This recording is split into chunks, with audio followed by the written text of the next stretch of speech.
I'd like to call the order of the Planning and Zoning Commission, our meeting. We're a little bit late. Today's venue is going to be training. Is there any new business that anybody in the audience wants to bring up? None being said? Yes, sir. Good evening. Noelle Kisher-Lepper, Director of Planning, Zoning, and Economic Development for the City of Waukegan. I would like to introduce you to our two new assistant planners. And I'm going to let them introduce themselves at their first time in front of our microphone. Hi, everybody. My name is Julia. I started on Monday, and I'm really excited to be here, and excited I just moved to Waukegan, too, so I'm really excited to be here. Hello, I'm Ellie. I started about 3 weeks ago. I'm from kind of northwest suburbs area, and yeah, I'm new assistant planner as well. Excited and happy to be here. Thank you. Welcome. We're super happy to have them. They're already learning a ton, and they know the UDO better than anybody, so we're in good shape. Thank you.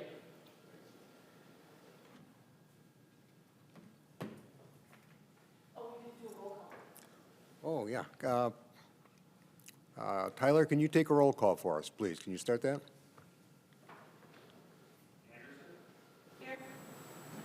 Grimes. Hogg. Here. Haynes. Here. Young. Here. Carlos. Here. Ewing. Here. Shepherd. Here. And Bill. Here. You have a quorum. We have a quorum.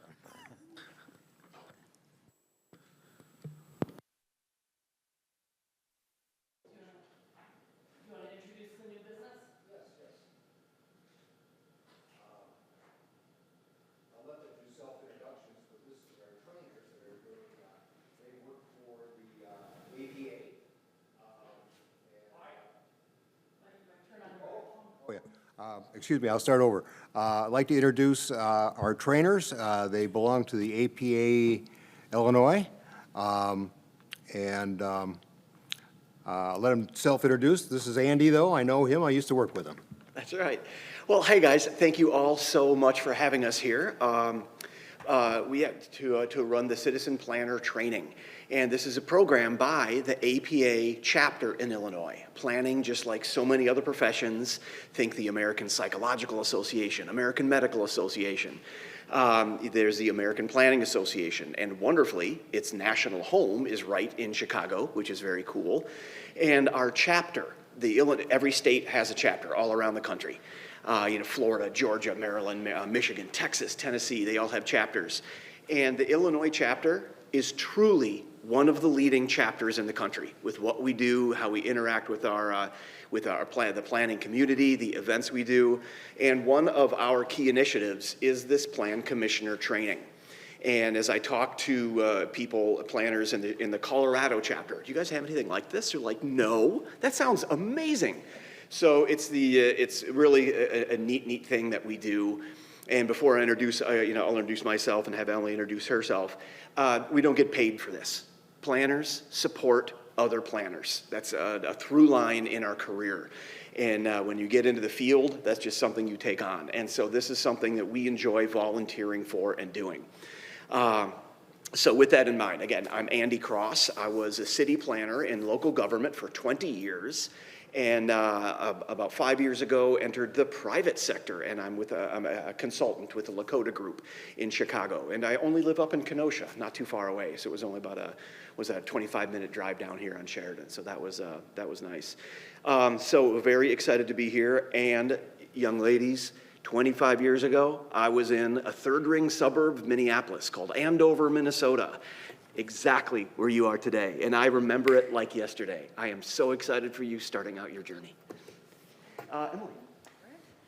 Hi, good evening. I am Emily Egan. I am the Director of Community Development in the Village of Wilmette. And I also happen to be, right now I'm the President of the American Planning Association Illinois chapter. And I couldn't agree more with Andy's comments. That's the through line of really a lot of collaboration and education. And I'm so pleased to be here tonight with all of you. Thank you. All right, well, we will kick things off. Could we please go to slide 3? We have however many slides today, like 95 or something, so you're going to be hearing us say next a lot. So next slide, please. This is, were any of you here when I was here 2 or 3 years ago for the training? Okay, wonderful. We have it clocked at about 90 minutes, and we will keep moving. I promise to respect your time, but I don't want to dissuade you from asking questions. If we go 2 hours, we'll live. We've all had meetings go that long, and this is a lot more fun than a boring public hearing. So please feel free to jump in anytime and ask questions. This is a quick rundown. Next slide, please. So let's just, from left to right, won't you please introduce yourself and tell Emily and me how long you've been on the commission? Fair question, my left. Sorry. Paul Young, been on the commission going on about 1.5 years. Okay, Paul, nice. Thanks. Wonderful. Hi, I'm Amy Carlos. I've been on the commission for about 1 year now. I think it was July last year when I came. Wonderful. Jane Haynes, I'm in my 4th year. All right. Brandon Ewing in my 1st year. Nice. Brandon, what made you decide to step up? Wanted to serve. I was on the school board for 8 years and decided this was a way to still stay involved and help support the community. That's awesome. Cool. Shorter meetings. No, very much so. I'm Michael Bill, and I really forget how long I've been here. I've had so much fun, but I think it's going on 6 or 7 years, isn't it? Okay. Yeah. And what was the second question? Well, how long have you been chair? Under 1 year? Or Okay. a year? A little over a year. Good. Like I said, having fun. Love it. Dylan Shepard, this is my 1st year. Wow, Dylan, and what made you decide to step up? I moved to Waukegan about 3 to 4 years ago, and this city has a lot of potential, and I want to be a part of the progress. I love that. It's great to hear. I'm Teddy Anderson. I don't know how long I've been on this. Ted's been longer, but I think probably three or 4 terms now. Okay, wonderful. Yeah, no, she doesn't know, I don't know. I'm Ted Howe, so, yeah, I think I'm the oldest one. Yeah, all right. They are the old people. Yeah, sorry. Okay. Well, I'm excited that there are so many newer members, because not only does it, fill my heart as a planner to know that there are citizen planners in Waukegan who are ready to get involved and get involved at the ground level on progress and sort of see behind the curtain. You're going to know what's happening in the community before almost anybody else does, and be able to weigh in on that and make important decisions. And you were appointed by the city council, and here you are. So I want to help you appreciate the gravity, the gravitas, and the importance of your roles here on the commission. I've been in communities where it's the Plan Commission has people on it who are really just there for networking and exposure and to grow their own small business by getting their names out there, and aren't really vested in the responsibility and the roles of it. So it's really wonderful to see you here, and I'm glad that Emily and I can pass along some important knowledge. Can we go to the next slide, please? And just kind of help you understand your role here. And so that's actually the first chapter here, are the roles in the process. It's helpful to kind of take a 10,000-foot view and just see, okay, how do I fit in here? I know that I have to show up here once a month. I know that I have these staff reports, but how am I fitting into the larger picture? And who are the other people here that that I have to work with? And what's the environment I'm working within? So next slide, please.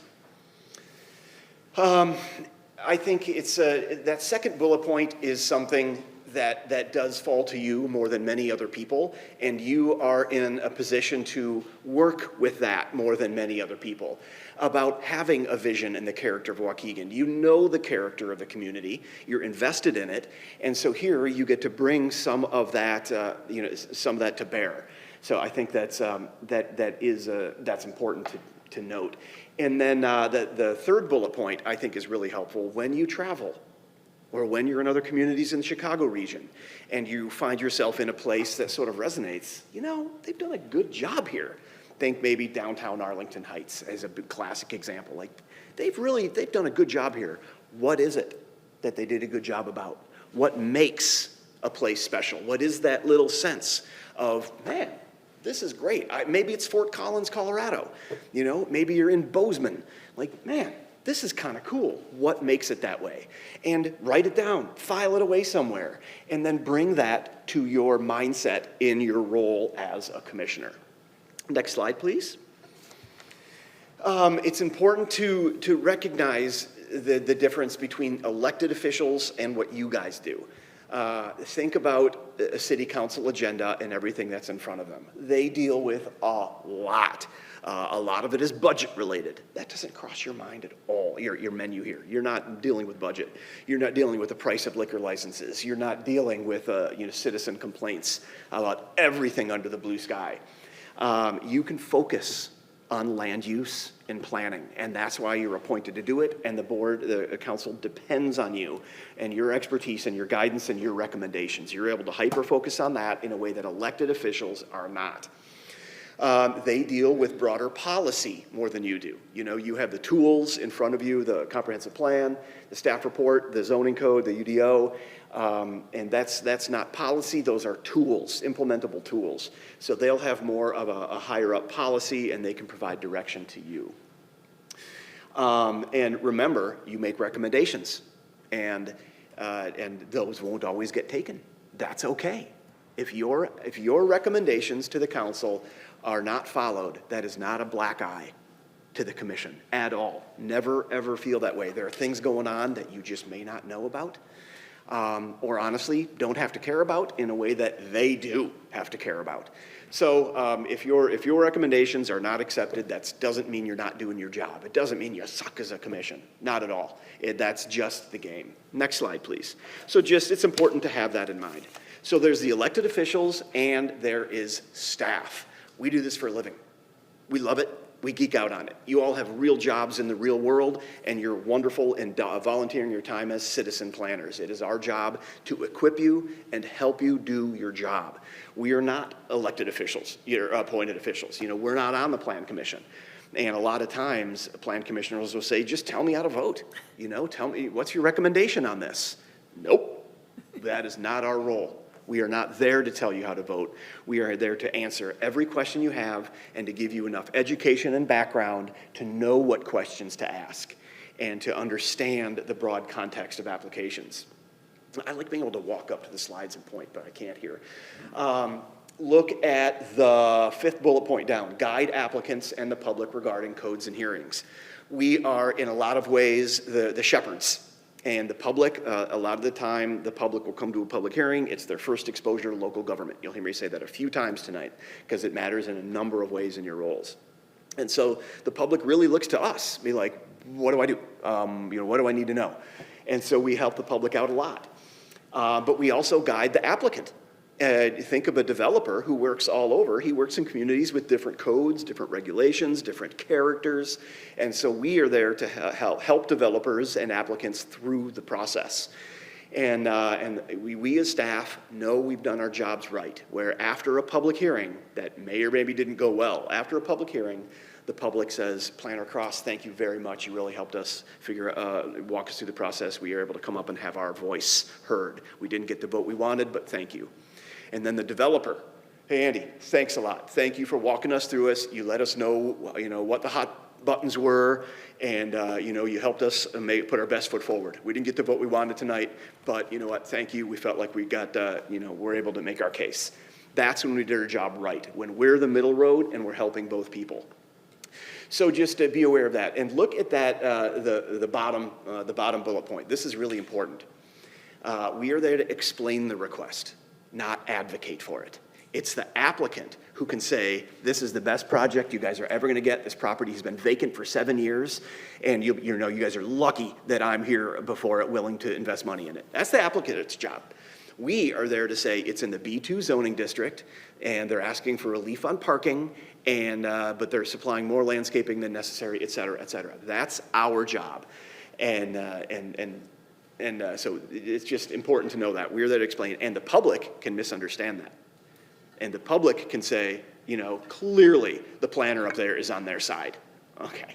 you know, and then developers can sometimes say, you guys have been fighting me from the start. Why aren't you guys supporting us? I'm like, hey, you know, nope. That has not been the case at all. I have told you that, you know, this town, the city council requires all parking, and you're saying you can't supply it because of money. You know, like, that doesn't mean I'm against you, man. I'm just letting you know. Next slide, please. So that is the staff's role.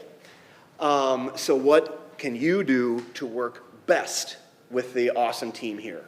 One is when you have questions, as you get the packets, please reach out to staff, ideally before the meeting. If you have a question, I guarantee you another one member on this commission has the same question. And if you're able to ask it before the meeting, it doesn't mean you're dumb. You know, we expect that. You guys have whole other lives, other careers. We're lucky to have you serving in this role. You're not expected to know everything. Questions make you smarter. And so if you're able to ask it before the meeting, staff can come prepared to, maybe edit the staff report or come to the meeting ready with more information. If a question does come up at the meeting, we'll do our best, but you know, we just don't have the research capacity at that point. Let me see what else is helpful there. When you work with staff, yeah, I don't think there's anything else I want to hit on. Communication is just, remember, the staff is there to help you. You know, we love what we do. Nobody gets rich being a planner. We love what we do. We're here to help you do your job. So just avail yourselves of the resources there. Next slide, please. The single best tool we have as professional planners to help you do your job is the staff report. There are standard required elements that need to be in a staff report. And you'll see some of those here. I don't need to read through all these bullet points. But they are the key way that we convey a lot of essential information. Certainly the standards by which to review an application. It's so easy to say, especially for those of you who are new in the commission, I don't know if this is good or not. How am I supposed to know that? I'm a dentist, you know, I'm XYZ. How do I know if this is a good application? That's an okay question to ask. That's an okay concern to have. The standards. And this is going to come up several times in our presentation tonight.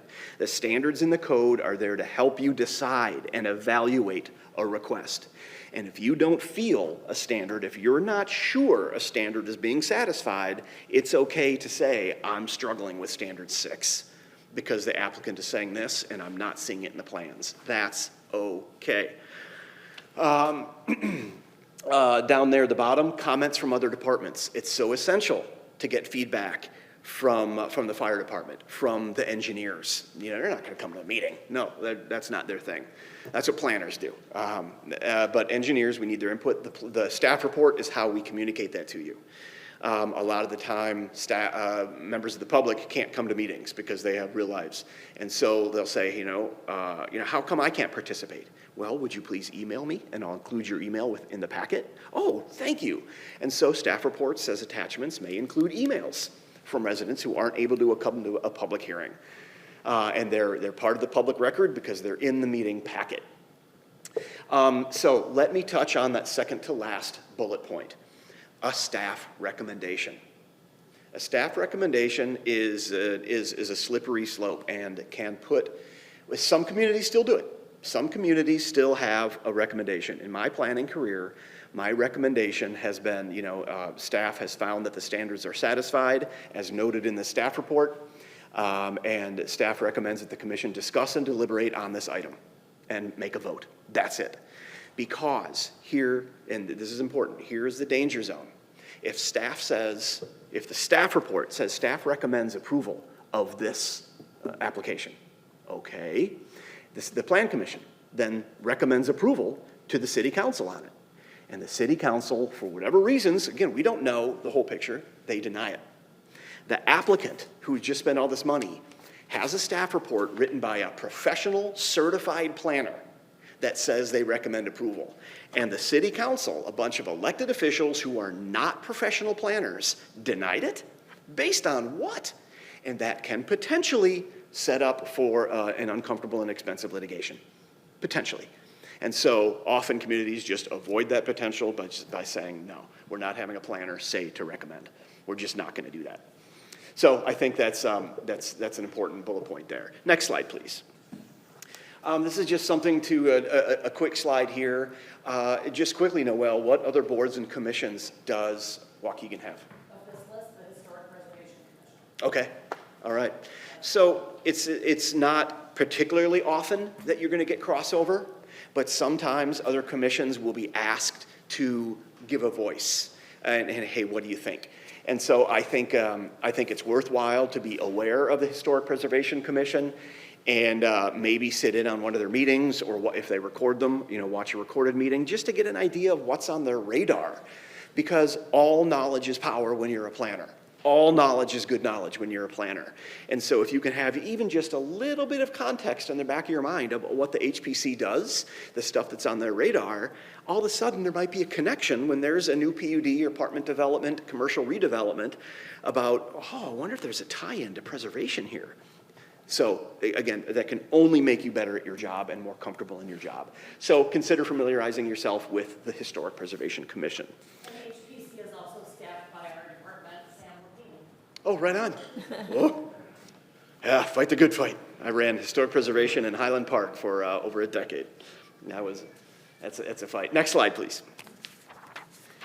Okay, other key actors here, just be aware of this. Mr. Chair, is there legal counsel here at every meeting typically? Yes. Okay, good. That's a safe practice, an expensive one, but a safe one. Just to have that counsel there. So I'm glad for you guys that that's there. And once again, it's okay for typically the chair. The questions to legal counsel should often go through the chair, just because it's easier, but don't let that stop you from saying, hey, I have a question or concern, Mr. Attorney, may I please ask this? So I think that's important. And then also matters of procedure, you can ask that. It can get cloudy when somebody makes a motion but then wants to amend it, but it's already on the floor and there's already been a vote. And so the attorney is there to walk you through Robert's rules. Yep, you get it, you get it. And so the attorney can be very helpful with that. Staff will typically be plenty on the ball when it comes to the actual zoning code and our own interpretations. So there's that. And the public is there. And look at that last, well, really all three of those are important. And again, I might say this again later tonight, but coming to a public hearing is often the first time John Q. Public will have involvement with city government. And you guys are the vanguard of the Waukegan city government for everybody who's here for the first time. The impression they take away of this commission is the impression they take away of the city government. And so I just really can't stress enough how important it is to be present. Think about people who are nervous up here and they're making their voices heard and somebody's down on their phone not paying attention. It's soul crushing when that happens. I've seen many people who just don't speak and they're nervous and and my husband and I, and if somebody if you're not giving them your full attention, that's just soul crushing. So I invite you to really be present when there are public and even, certainly applicants. We'll talk about applicants and developers next or later on. But when the public is here, please understand the importance of your role and the presence you convey to them. Doesn't mean you have to be right all the time. It doesn't mean you have to be geniuses with an off-the-chart IQ. That's not the expectation. The expectation is that you're present and listening and being courteous. Next slide, please. Okay, this is an important thing here. It's very, very easy, and everybody's guilty of this, is thinking, the developer's the bad guy. Here we go again, dog and pony show. But it is incumbent on you guys to take a broader perspective, because the city of Waukegan doesn't build anything. Doesn't build houses, doesn't build apartments, doesn't build commercial structures. There's a different party that does that. It's this party. And so, do they make a living at it? Yeah, that's their job. That's they went to school for it. And so it's up to staff and the commission to help guide development in a way that is contributive to Waukegan. And every good developer is open to that. They have all this money on the line, and the financial structures that go into complex developments are mind-blowing. And if the numbers don't work, they don't work. And so there's a lot on the line, and developers want to get a yes. And that can mean pushing back, and that's okay. You don't have to just take the first thing that comes. If there's something that's important to you, if you feel a standard could be satisfied more thoroughly, or if you simply don't understand something in the in their application. It is up to them to explain it, or have staff explain it in a way that makes sense. Look at that third bullet point. It is the developer's job and role to provide current and accurate information. I have had developers say, oh, we made a last minute change to this. Can I just bring this to the meeting? Nope. No, you cannot, because nobody's had a chance to see it yet. And we're not going to spend 45 minutes going over the changes to your elevations, the materials, and a site plan. We're not going to do that at the meeting. You can tell the commission you've made changes, and we'll be submitting it for review, and then they can talk as much as they want, but they're not going to make a decision tonight. So it's up to them to provide current information. Is it Brandon? Nice, nice. And so in that last bullet point, it's the developer's job to conform to Waukegan's code or identify exactly where they want relief. Identify. Often we will, as planners, just get an application packet and just say, well, you guys, does this meet the code? Well, I thought you'd tell us what meets it and what doesn't. No, that's not how that works. It is your job to meet it. And if in my review, I discover something that doesn't meet the code, I'll reach out and say, do you want me to tell the commission all this stuff wrong with your application? Or do you want to fix it before we go to public hearing? Because, if you have a litany of things that don't meet code, you guys are going to be like, what's this even doing here? We can't make a decision on this. So that's the developer's job. It doesn't mean staff or the commission's being a hard case about it. Next slide, please. So this is, I kind of touched on this a little bit. Think about, please try to put yourself in the shoes of the developer. There's so many soft costs that go into getting something over the finish line before you even put a shovel in the ground. Hundreds of thousands of dollars. So that's important. You can be told no. The goal is not to get so far that you have all this money on the table and then get a no. But that second bullet point is kind of what I touched on. There has to be a profit margin. There simply has to be. Now, we can't afford that, we can't afford that, we can't afford that. That is a through line in a lot of discussions and a lot of pushback. That takes persistence on your part, and that takes, if you feel something is genuinely important to the city of Waukegan, there's a lot of you here, and some of you can be saying, I'm afraid I can't support this. We had a big building on Sheridan Road, further down that way. I was consulting with the city on, and this huge 6-story building, the back was facing the Metro tracks, and it was all one material. It looked terrible, just terrible. And so the developer's like, oh, we can't put brick on that. We can't put brick on that. And then the city council, the word got down, the city council wasn't going to approve it unless they did. So guess what happened? All of a sudden, the back of that building looks really good. So it's a two-way street. It's a two-way street. So I think in that last bullet point there, it all comes down to dollar bills. It really, really does. So just have that in the back of your mind as, and empathize. Do have empathy, not sympathy. I didn't say sympathy, empathy, and understand where they're coming from. Sympathy's up to you. Y'all can choose that on your own. But have empathy and understand where they're coming from, and that's the business. So next slide, please. Be aware, not going to spend a lot of time on this, but be aware that developers, this may be just one link in the chain. And after they get zoning approval, it's to the DNR. And they've had stuff sitting at IDOT for 3 months. They still don't know about that yet. So just be aware that there's other bodies, and the Plan Commission may be just one step in a very long process of getting a complex development approved. Next slide, please. This is just, again, something to be aware of in the back of your mind. There are regional planning commissions that have larger policy umbrellas. And so if you see, the Metro, CMAP, Chicago Metropolitan Area for Planning, if you see this come up in a staff report, just know, like, okay, hey, Noel and the gang, what is this? Can you please tell me more about it? A regional planning commission has broader authority over a few kind of niche areas, often water quality and things like that, over a broad area. Next slide, please. We don't need to sit on that one. So, feast your eyes on that one.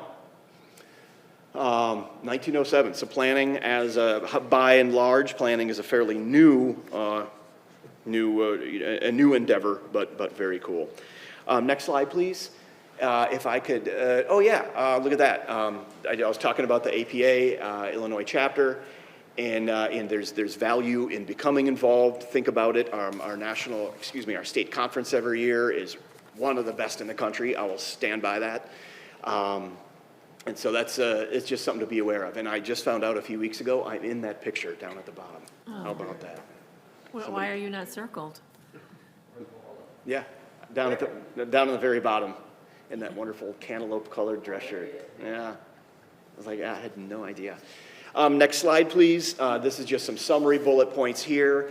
I'd like you to please circle 3 and 4. 3 is just important to have that in your mind about what the different roles are, so you know that staff never is advocating. That's not our job. We're not interested in doing that.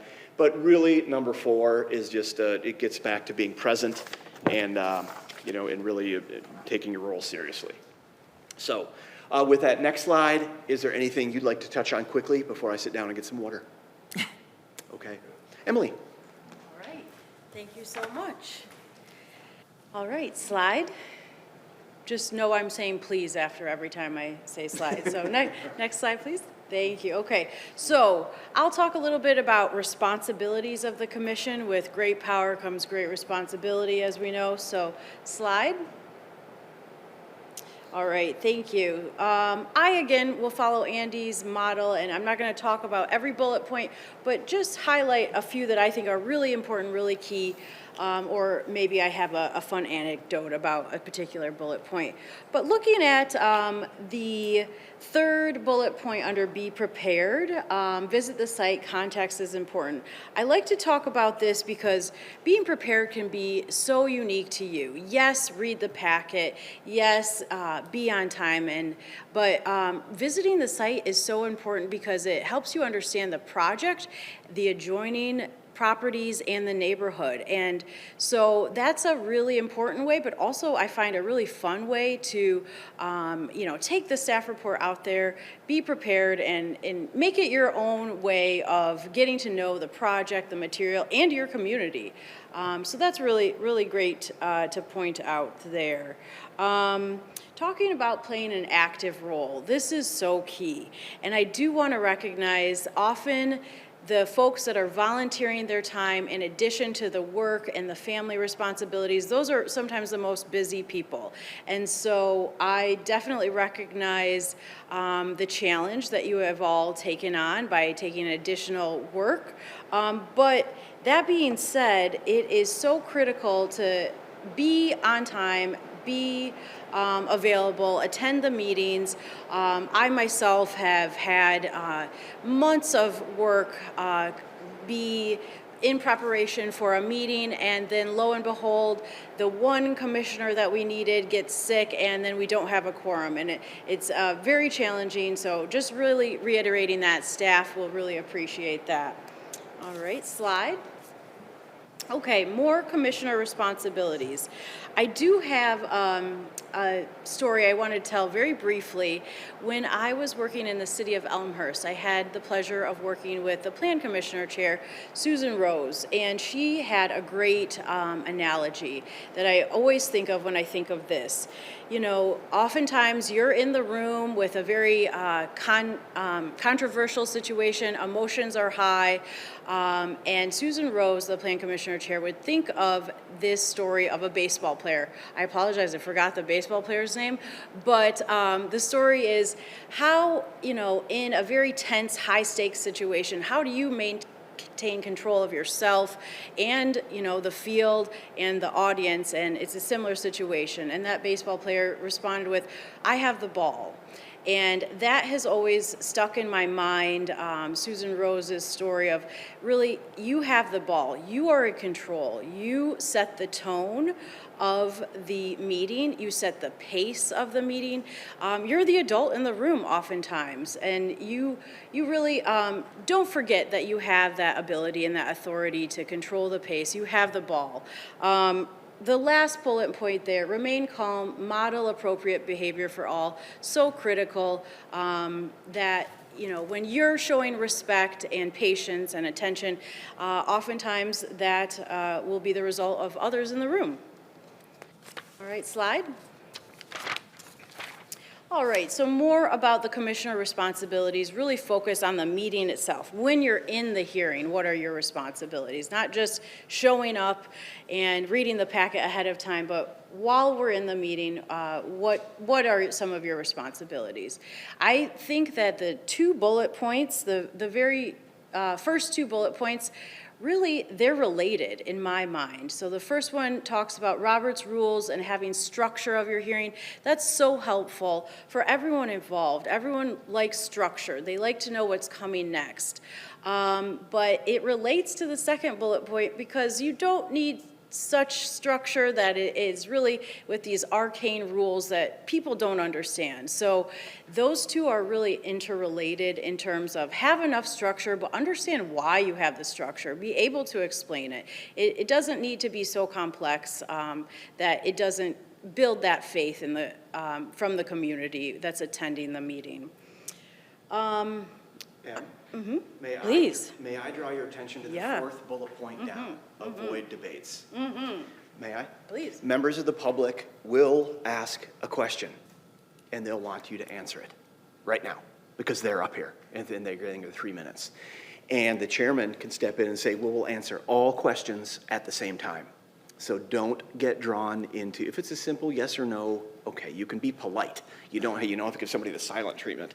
But this is not the time to get into a back and forth debate. Every one of you will be writing down the questions. The chairman will. You can help him, confirm in case he missed any. But it can be very easy for the public to expect an answer and to fall into that trap. I know it can be easy, but really try to be like, even if you have to give a quick 2 or 3 word answer, just to be polite, okay, and I'm going to stop there, and then we'll answer all questions at the same time. So avoid back and forths. They're time killers. Absolutely. Thank you so much. I have a pro tip that I'll suggest that may help you avoid that because it is really unfortunate when that happens, and it happens all the time. We know it. My pro tip for avoiding debates, I'm sure there are many more, and Andy, if you have any others, please step in, but I find it really successful if you're getting public comment from someone here and they try to begin engaging in a debate. They heard their neighbor say something they didn't like, and now they're pointing back to the audience and they're saying, hey, you don't know what you're talking about. Did you think of this and this? Oftentimes the chair can say, thank you so much for your comments. Please direct them to us. This is, your time to talk to us, not to the audience. And that can be helpful. It's just a shift from this to this, and it gets you back on track. If that's helpful, I hopeful it is. All right, next slide, please.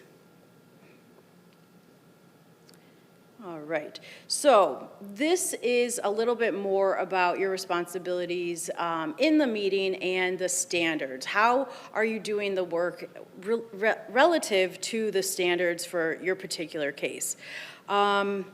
This is something I will spend a little time here because it's so important and so helpful. And I think when you really get in the rhythm of using the standards, it can be one of your greatest strengths in explaining why you're voting a particular way or why you're not understanding the application as it's presented. That first bullet point, explain how vote relates to the standards of review. This is so beautiful because if you don't think it's the right project, if you've read the materials, you've talked to staff, and you don't see that it meets the standards, that's your right to vote no. And voting no while explaining which standard it's not meeting is so helpful. And I'll be honest, I think sometimes that can give you a little bit of cover. Then it's not you, a community member, saying no to a resident or a developer. It's you saying no to the project. And it's you saying that it's not a bad project, but this project doesn't meet the standards of review. So use the standards of review to explain why you're voting no, and that will really help staff and help you in terms of liability legally. It will really help staff document the reasons why you're saying no, and it will help staff create those findings of fact that continue on to the city council. And yeah, I think from the developer's point of view, now they know why you're saying no. It's not just I don't like it. It's like, no, you know what? I don't, the developer did not provide a traffic study, and I'm not convinced that the street parking there is not going to impact the neighborhood. I'm finding that standard 5 here about impacting adjacent properties is not satisfied because of that. The developer knows, okay, maybe I should spend $8,000 on a traffic study. So it gives what the lawyers call a remedy. The developer knows why you don't like something. And it's not because you don't like the color red, it's because you have a community concern. And you're saying, and you're making it very clear. So it's good for the developer too, the applicant, whomever. They know why they don't have your vote. They don't have to agree, but they know. Completely agree. I would also add it's helpful for the elected officials. When they have the ultimate decision, they have the approval power, they'll see in the minutes and in the findings of fact how you articulated your vote, yes or no. So really helpful to focus on these standards and use them to your benefit. Last bullet point, don't exceed authority granted by code or statute. In Wilmette, we have several different commissions, and oftentimes this is a challenge because you want to stay in your lane. The Appearance Review Commission should review the color and the look of the project, not the hours of operation. Don't step on the toes of the ZBA members. So it is really helpful to understand what lane you're in, what authority you have been granted, and also recognize that you shouldn't dismiss that authority, that really you have been empowered, you have been appointed to have a really important role in the community. And so don't dismiss your authority in terms of understanding how important it is to look at these standards of review and vote in a way that you really believe the project is appropriate for your community or not. Can I ask a question on this particular slide, or do you want me to wait till the end? No, fire Either away. way. The second to last bullet point, discuss with other members only during the hearing. Obviously, that goes, without saying in terms of, how you discuss these things, but just within terms of the hearing, myself especially, has a tendency to talk to other commissioners when they are, Mr. Haug, when they are saying something that is different than what I'm saying, or I have a question about what they're saying to the public or asking of the developer. To what extent is that considered appropriate or inappropriate? Because I often feel like sometimes I shouldn't be doing it, but I don't know any other way to get the information or ask the question while we're in the hearing process. Yeah, I'll respond to that, and I'd love to hear staff and Andy's thoughts as well. But I know for certain one inappropriate way is outside of the meeting or off the record. So honestly, outside of that, I would encourage you to make sure you understand your fellow commissioners' perspective, and I am sure that dialogue happens in a respectful, professional way, and I think that dialogue can help the community understand all of the thoughtfulness that you're putting into your decision, and that is my 2 cents, but I welcome any other thoughts. No, Emily summed it up very well. Yeah, I agree completely. I think the dialogue between commissioners helps staff. I think it helps the applicants. And I'm sure that you help each other by the questions that you ask of each other and of staff and applicants. Okay. I think it's really healthy, and I like how it's happening. Okay. And you are always respectful to each other. Yeah. And it's clear to me that you're trying to understand each other's perspectives when you're not on the same page. And not being on the same page is not a problem. That is very common, and you can have the same standards and have different opinions about how those standards are being met. So, great, thank you. Thank you for that question. All right, next slide. All right, items not reviewed by the commission. I won't spend a lot of time on this, but it kind of goes back to stay in your lane, if I could be so blunt. Really, I hope that you find it liberating. Oftentimes, there's so much pressure. You want to do the right thing. You want to look at all the materials, but you can feel rest assured that, you know, you take it this far, and there are other folks that are going to take it further. Staff will review building codes, property maintenance issues, and other boards and elected officials will review other items. So hopefully, you can find comfort in that. You're not expected to review every single item. And, next slide. Well, just, might we go back one more, back one slide, please? It can be so easy, because I know you're curious people, that's why you're in this commission. It can be, you can be curious about what rents are going to be. You can be curious if units are going to be rental or owner occupied. But that is not a land use discussion. It's a multifamily building. It doesn't matter if they're rental or owner. It doesn't matter what the prospective rents are going to be. And why does it matter? Because none of the standards are impacted by that. So it breaks every planner's heart and makes us cringe when one of our commissioners, and it always happens, asks a developer, are these going to be rental or are these for sale? And I just like, because, you know, cat's out of the bag.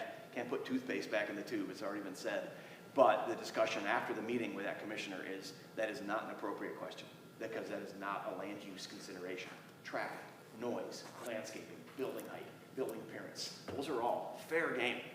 Let's talk about that, but don't talk about things that just don't matter. You know, I've had commissioners truly ask about fixtures and countertops that they're in, like, nope, that is not what we're here to talk about. So I want to point that out. That is, be very careful. I got to say something, Annie. I was always told that aesthetics are out of bounds. And you said something about the brick a few minutes ago. And you know, as an architect, I love to dig into the, you know, aesthetics of building because, you know, it's very subjective, obviously. And I've always been told stay away from that because it is very subjective. And you're kind of saying that's part of the commission's responsibility. If there are standards, if there's an expectation of a certain level of building design established somewhere, are there? Now, the UDO certainly will. Right. So the UDO has the fenestration, has the articulation, not having big blank walls. I know, but materials? To some extent, that's in there. So Yeah. anything Okay. that's in the UDO is fair Okay. game. That's your jurisdiction. So, you know, you can say, you know what, I'd really love to see this brick carried through. You can say that, but I wouldn't recommend voting against something because of it. If there's not something in writing that developer could have seen beforehand. You know, does that make sense? Yeah. As opposed to building transparency. Hey, guys, if you have 40% transparency and the requirement you saw was 60, what are you doing? That's a reason you can say, I can't support this. The standard is here. And so theoretically, that information would be in a staff report, but if there's a question that we have that the answer isn't in the staff report, we would direct a question to staff during the course of the hearing to understand what kind of question we can or can't, should or shouldn't ask regarding that. Absolutely. And may I even suggest, if possible, before the hearing? Because as Andy said before, and I know this to be true, if you have that question, very high odds your fellow commissioners will have that question. And then staff can, you know, follow Open Meetings Act and bring the answer to you all. So, yeah. And one other thing, you know, you talk about us avoiding the questions about that we should avoid, but many times the public is here and they're asking those questions. So is it basically the chairman's responsibility to say that question is not appropriate for this particular commissioner? How is that to be addressed? No, the chairman, no, somebody asks it, it's Okay. up to the applicant if they want to answer or not. Okay. But when you talk about the standards, that doesn't matter. Okay. You know, like standard 3 is about impact on neighboring properties. Well, I understand now that 7 of these 70% is going to be rental. So I'm not sure this meets standard 3. No. So, you know, if the member of the public asks that, you can't shut them up. They asked it. And the applicant can say, we haven't decided yet. I've absolutely had that happen. Developers, they don't want to divulge their numbers yet. You know, the bank has, they don't have secured, you know, who knows why. So they said, we don't have our price points down yet. They do, but they're not going to put it out there, and they don't have to. Right. And they don't have to answer if they're doing rental, or, you know, they can say, we're not sure yet. Boom, done. So I hope that helps. Awesome, okay. Possible to go to slide 27, please. Commission, responsibilities of the chair. Perfect, thank you. So again, I hope this metaphor, you have the ball, is helpful. Really, the chair is such a key player in this entire process. And I want to look at the second bullet point. Chair controls the meeting and sets the tone. Just again, reiterating that you set the pace, you set the respectfulness, and really it's not just the chair's opportunity to express their opinion, but it's as equally important for the chair to make sure that everyone is given the opportunity to express their opinion. The chair can often be a facilitator of the meeting in terms of making sure every commissioner has a chance to speak and that the audience and the members of the public have a chance to speak. It's really facilitating that conversation as much as it is providing your input and in your opinion. So, next slide, please. Typical hearing procedure, of course, yours may vary slightly. I'll point out a couple things that I think are really important here. Again, as Andy talked about in the third yellow box there, staff presents the report and the petitioner presents the proposals. So staff is really presenting the information, not advocating. And then talking about the public testifies in that green box here, ask the questions. Again, so critical for the opportunity to build the trust and relationship with the community. As Andy said, it's often the first time a citizen, a resident will be exposed to their local government, and that first impression is so important. So making sure that they're sworn in, that they feel welcome, they feel respected, they feel like they've had at least an opportunity to express their thoughts and opinion. That's so often what people want to do, is make sure that they have done their part to make others aware of the information that they have.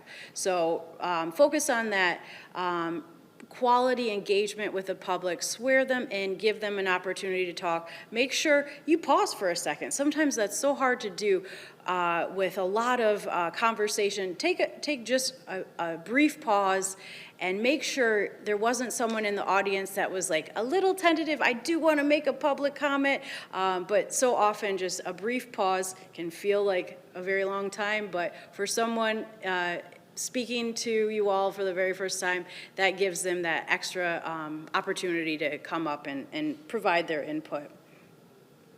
All right, next slide. Okay, taking testimony. Again, I think we talked about this a little already, but just so important to really support everyone having an opportunity for their views to be heard. So often that's what people, take time out of their day, spending evening with their family, and they're here to ensure that the information that they have is shared with others.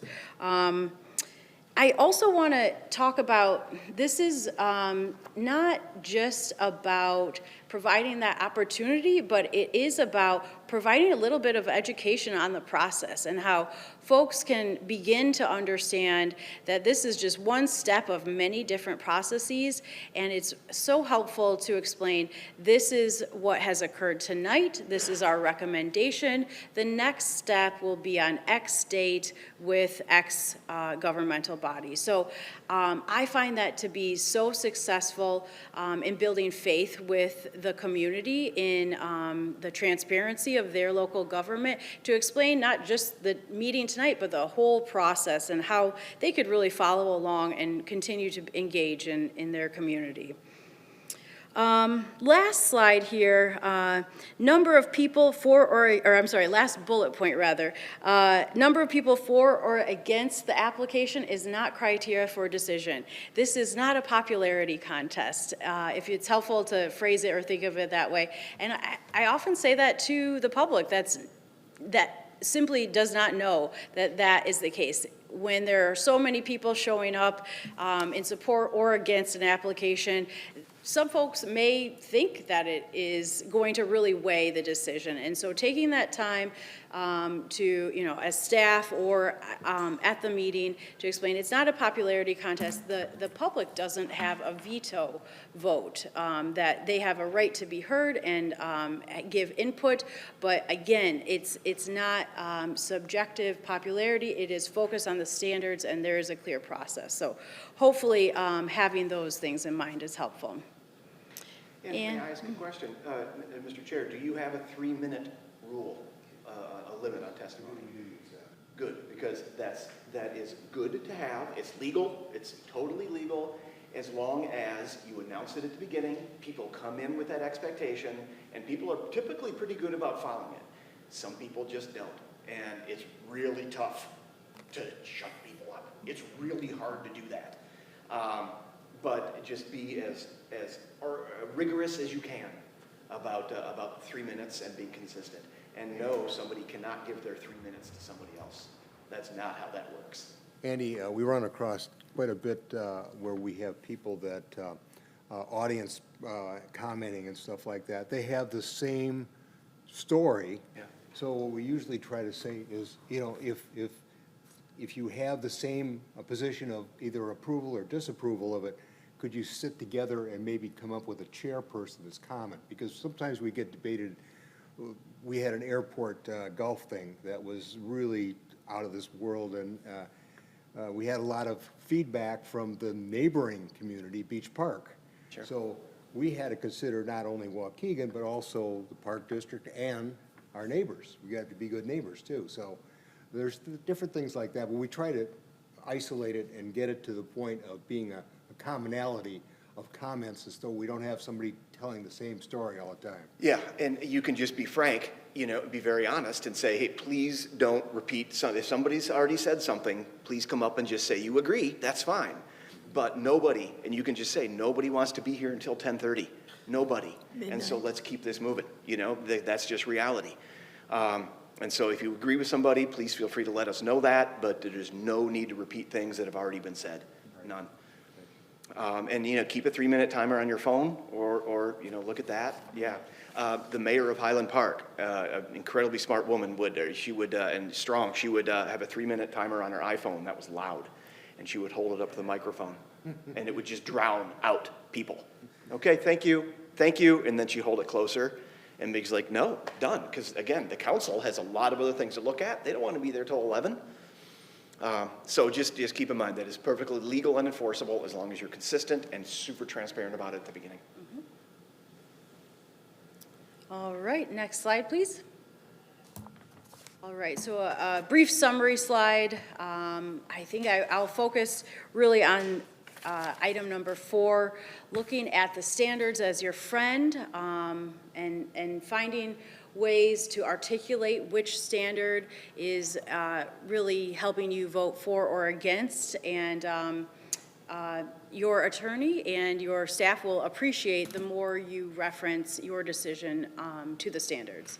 And then the chair has the ball. You all have the ball. You control the pace. You control the tone. So with that, next slide, and I'll turn it back over to Andy. Wonderful. Thanks. Okay, let's talk about the findings of fact, and this is ultimately how you convey your decision to the city council. Next slide, please. So what findings do, attorneys love when formal findings are made, because it puts your decision on firm legal footing. The council doesn't have to agree with it, the public doesn't have to agree with it, but what it does is clearly establish this is what we're using to make our decision. It's not because I've never liked the color red. It's not because I've always hated that property. It's not because this developer did a bag project in Mundelein that I read about in Cranes. It's findings of fact. And this comes down to that. You'll see that 4th bullet point, refer to the standards when we're voting, when you're voting. We repeated that several times tonight already, and I really want to encourage you to keep that in mind, because it empowers you as a commission. And look at that last one, essential if there's litigation, because then the city attorney can say, nope, They used the standards, they voted on that, and they found that this one wasn't satisfied, and they said exactly why. That's it. And so that's good. Now, here's what's really important. If we say yes to this guy, we're gonna see 7 more of these applications in the next 6 months, I guarantee it. Nope, don't worry about that. Every case is different. Every case is looked at its own merits. Do not be concerned about setting precedent. That is a false concern, a non-worry for you. There's no such thing. Every case is reviewed independently. No 2 cases are alike. And so just don't, and again, if there's a clear record on each one, precedent is not something you need to worry about. Oh, if we let this person in, oh, it's going to open the floodgates. That's not real. Next slide, please. The findings of fact come to the LaSalle factors. We don't need to dive in. I really do want to keep our talk moving tonight and not dig too deep into this. This is wonderful planning theory. I'd encourage you to ask staff about it. We can, we all learned about the LaSalle factors in our planning programs. And so, these are the basis of zoning. This is what zoning really is meant to uphold, not to decrease an owner's property values, promote the health, safety, welfare, more general morals. And so it's just of a lot of important things there. So important to know that zoning is real. It's constitutional. It's been held up in court. It's an evolving field of study. Zoning has done a lot of harm in the country. After World War II, it just, but so zoning is an evolving tool that is well intended, but constantly needs to evolve and grow to recognize how things, how things change. But what it does is set up transparency and trust, and that's that very second bullet point. It cannot be arbitrary and capricious. And arbitrary is, I hate this architect. I cannot stand for this building. That's deeply arbitrary. And not fair. Think about the entirely unfairness of that. So zoning is meant as a protection there. And one great story is this. Zoning's BS because nobody can tell me what I can do on my property. It's my property. Like, nope, that's the wrong way to think about it. Zoning controls what your neighbor can do on his property. That's what zoning controls. Zoning is a protection for residents. It's a protection, not an enforcement tool to keep you down. Zoning is what keeps your neighbor from putting in a 24-hour car wash in his garage in your neighborhood. It's zoning that does that. I worked with a case where in Andover, Minnesota, my first job, where a guy had a side business of dressing deer in hunting season. Oh, gosh. Nice side gig. He had carcasses hanging from his trees and a big 30-yard roll-off for the offal. And there were kids in the yard. And so, of course, they're going to call the planners. So it's, that's what zoning does. No, it's not there to tell you what you can do on your property. It's there to tell your neighbor what he can't do on his. So a good way to think about it. Next slide, please. So this is just a slide. I encourage you to come back and read it later.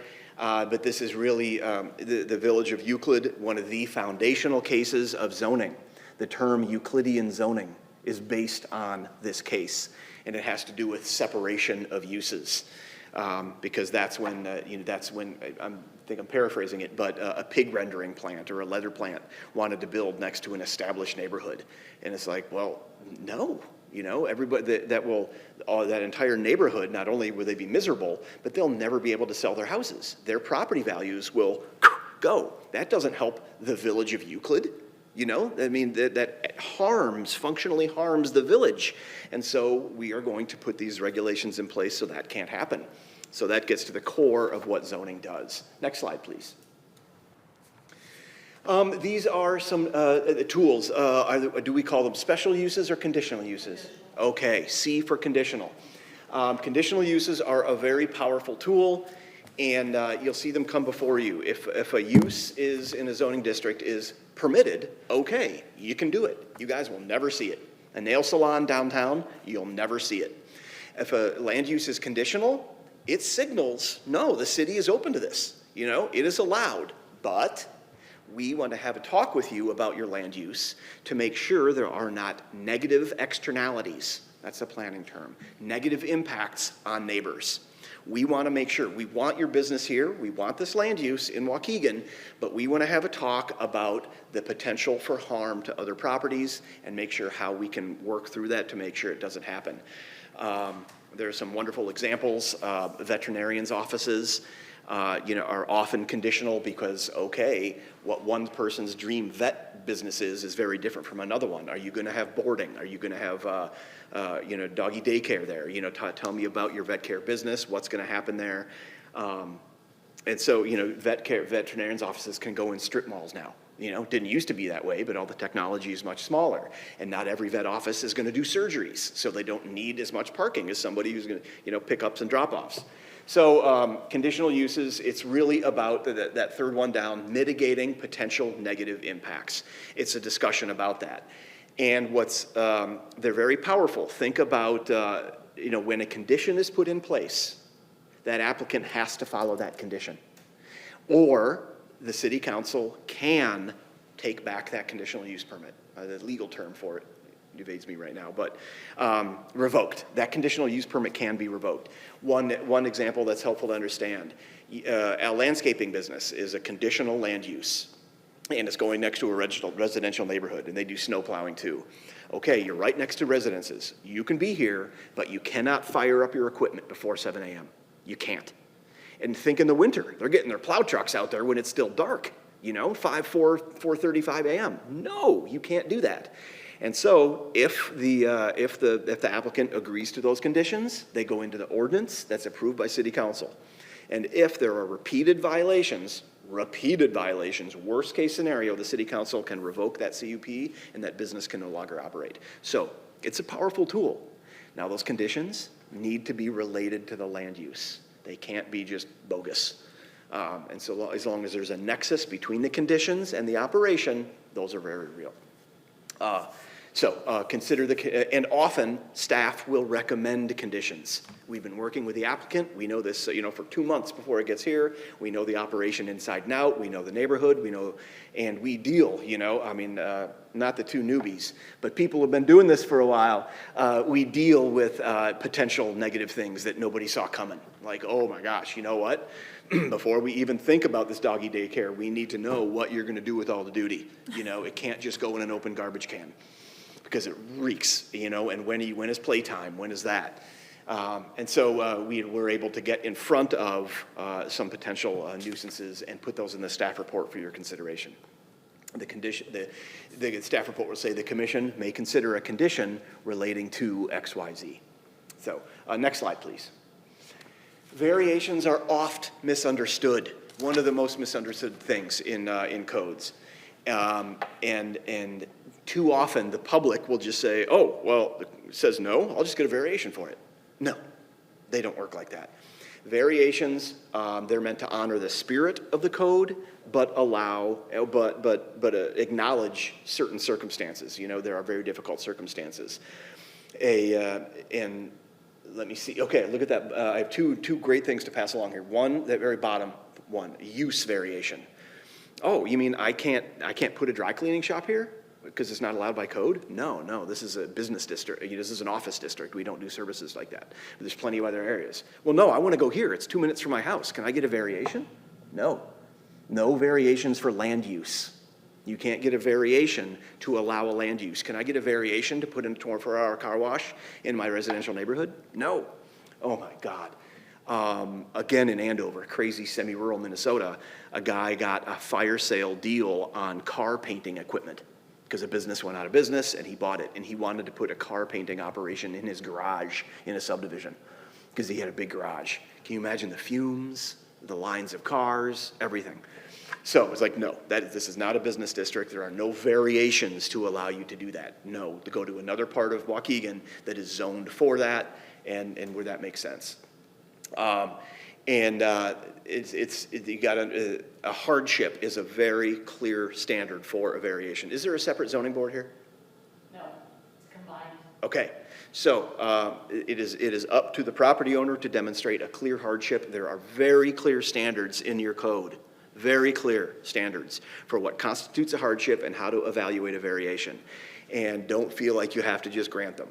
This is one really good example of of variations. Two good examples. One, a 6-foot fence. You know what? We have special needs children, and we need an 8-foot fence for protection and for safety. That's a legitimate discussion. Another one, often think of some of these really old houses in Waukegan that were built much closer to the property line than what's allowed now, and it's a single-story house. Well, they want to put a second story on the house that is also too close to the property line. It's in the setback. So they need a variation to encroach into that setback because they're simply building another story in line with the bottom story. Yeah, it's not your fault your house was built in 1910, and the zoning code was put in 1970. So it's a variation to encroach into the setback, this happened in Highland Park a lot, to build a second story on the house that's closer to the property line. Garages on weird properties, okay, you need to encroach 2 feet. Let's have that discussion. But I've had people buy a property. They think they're getting the deal of the century because there's a big wetland in the middle of this property. Nobody can build on it. That's why it's $10,000. And then they'll just buy it and get a variation. No, you knew the wetland was there. That's why it's so cheap. Do you think you're the sudden genius who found this? No, that's why it's sitting there. You'll see that, or we as planners certainly do see that. That third bullet point, the variation must be in harmony and purpose with the intent of the zoning code. Look, this is still used for residential use. This is still going to be a normally sized garage. They just need to put it here because of the nature of the property. So that's all that we need to cover there, but do go back to that slide and refer to the standards. Next slide, please. So here we are, and let me see. Do anything I really want you to circle there. Yeah, look at number 5. Give that a couple of circles with your pen.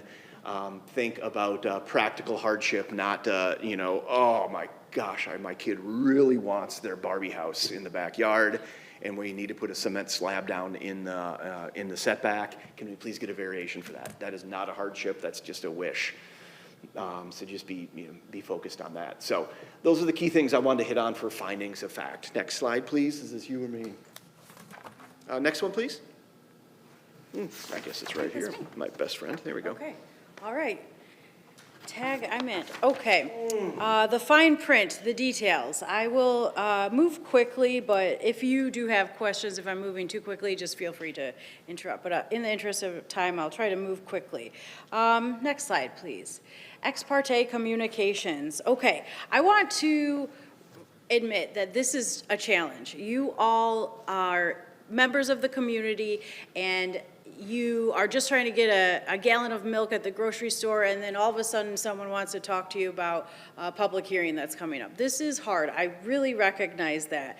I do, again, think of Susan Rose in Elmhurst, the Plan Commission Chair, that had a really beautiful way of still being respectful and neighborly and explaining that I would love to talk to you about this, but out of respect for our community, I'm going to follow the rules. And what I can tell you is the process, and this is the date of the meeting where you can hear my thoughts and everyone's thoughts. And so I have found that to be really helpful for other commissioners. If you tell them, unfortunately, I would love to talk to you about this, and I can at the meeting, I will tell you about the process, but I cannot, out of respect for our community, talk to you about this. Hopefully that is one tip that is helpful for you if you find yourself in that position. Yes, please. If that does happen to you, feel free to say, there's someone who really wants to hear or answer your question or hear your comment. Please call them up, call staff. Should I say that to? And as they were saying earlier, if they send us an email or call us or whatever, we can make that part of the public record ahead of time. If they say, well, I can't come to the hearing, so I want you to know what I think, email it to Noelle, she'll make sure it's part of it.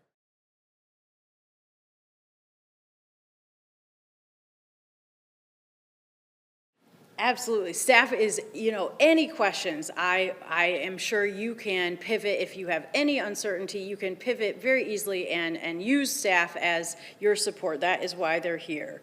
The second bullet point, just a reminder, really it's not just those official like emails or, conversations. It's all written material, social media. There's so much out there these days, so it's so many different forms. So really avoid that. As the third bullet point says, avoid that.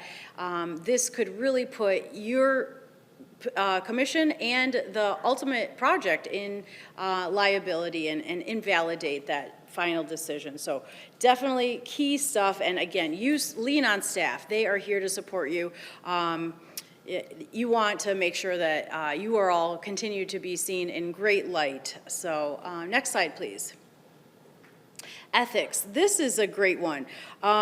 This is something that we as planners, we have what's called rules of conduct. If you're a certified planner, you are expected to follow certain rules. But we also have principles to which we aspire. So the name implies we can't always meet these, but we are aspiring to meet these. And a lot of ethics, in my opinion, it relates to just the perception and your aspiration to absolutely follow the rules, but also be perceived that you're following the rules. Don't even allow the window of opportunity to be opened to have it be insinuated that you're not following the rules. Perception is so much part of that. That's why, as much as I would love to take gifts, that is not acceptable. Gifts is an easy example of ethics that you just can't even open that window of opportunity for even the perception of an inappropriate action. This is so key. I wonder if Andy has any examples of ethical situations that would be helpful for you. If you want to share, this is so certainly. key. So I think there's two sides to this slide. One is that we want to impress upon you the ethical standards of us as professional planners. And as certified planners, we were just like so many other fields. Are any of you guys in fields where you have to get certain hours of education every year? Mm-hmm. Okay, CLEs for lawyers and accountants. They need a certain number of hours every 2 years, and like half of them are ethics because they're accountants. That always cracks me up. But we as professional planners require over an hour or 2 hours every 2 years of specific ethics training. Because we're in the potential, we have, within our positions, we have the potential to sway, and impact a lot of things.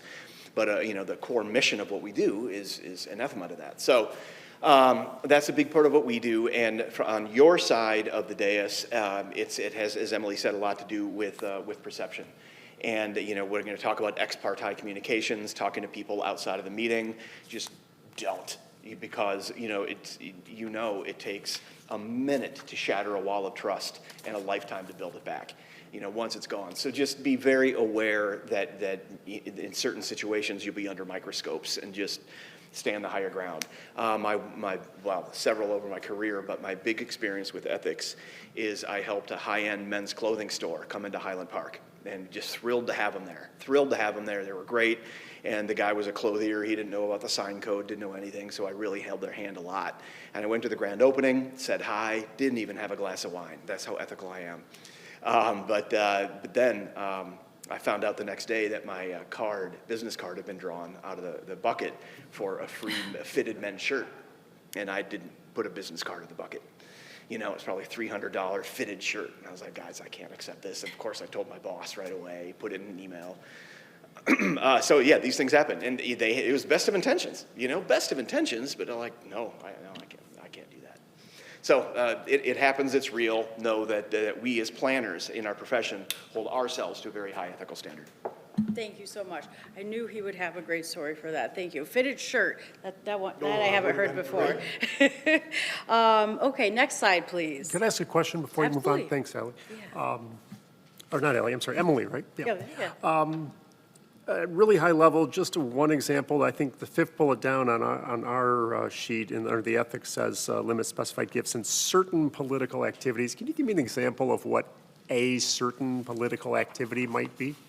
The easiest example that comes to mind, if you're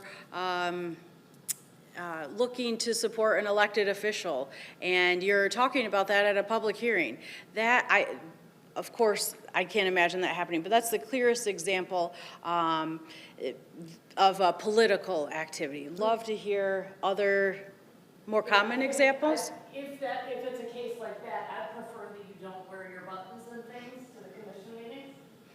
Yes, the buttons or just verbalizing, what a great candidate, definitely gonna vote for him, everyone should vote for him. You know, all of those political activities, in your role here, it's best to separate them. Just not even enter it. Well, Yeah. thanks very much. I mean, so, you know, wearing a nice campaign button, different than thanking an alderman for Yes. coming to the, Yes, to the yes, meeting. yes. Cool. What about like a Thanks very campaign, much. Appreciate campaign it. sign in a yard you. or something, our yard or something like that? Is that considered not? I'll give you my opinion. I see that as separate, but I think that kind of a question, you know, maybe check with staff. Like, that's what they're here for. Check with your attorney. Again, it could creep into the perception and maybe easier and more appropriate just to not even do it at all. But always check with staff, well, if you want to add to that. Yeah, I think it doesn't cross any lines, but again, it's perception, right? So is somebody gonna think something about your sign being there? Are you at any point crossing the boundaries of planning and zoning commission activities and anything else you're doing related to politics? Are you at a campaign thing talking about something that's on the planning and zoning commission agenda? Even though you can talk there to somebody that's not on the commission, it's not an Open Meetings Act violation if it's been on a public agenda, just don't do it. Doesn't help anything. Right. Refer them to the YouTube channel and they can watch the meeting themselves. Yeah, thank you. Thanks. Thank you. Thanks for the questions. Great, yeah. All right.